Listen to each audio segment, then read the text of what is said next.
Venga, Clau! La salida foi rápida, como sempre. La xente azotóse abondo pensando en que, non sei, que parece que é unha carrera de 30 kilómetros en vez de 150. Asina que pali, yo con la mente fría esperé a que rompieren y asina sucedió. Y cuando llegué al kilómetro 32 ya estaba adelantando a bastante xente.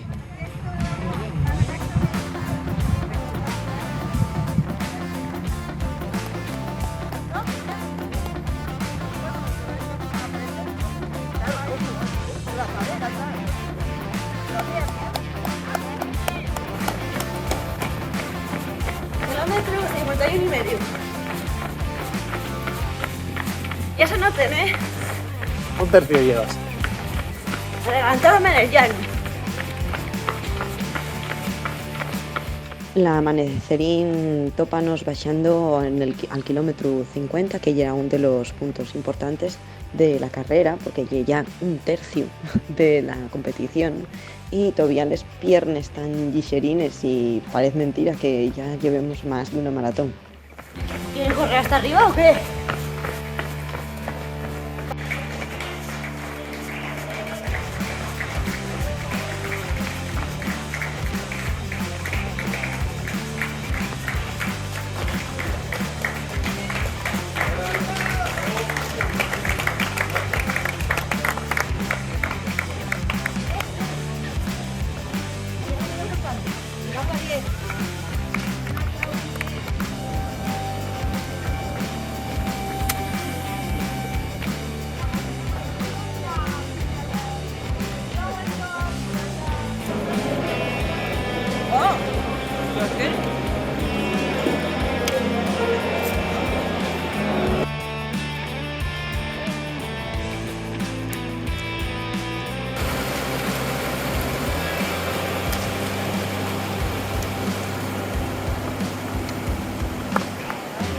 Venga, Clau, muy bien. Tengo las piernas como un baño.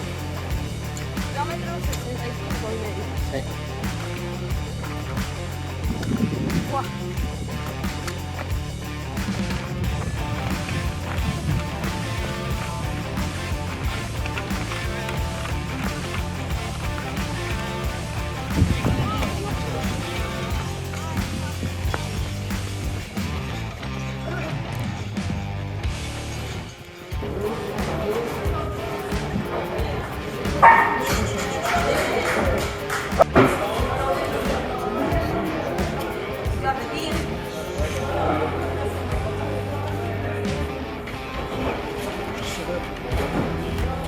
¿Qué tal? ¿Cómo va?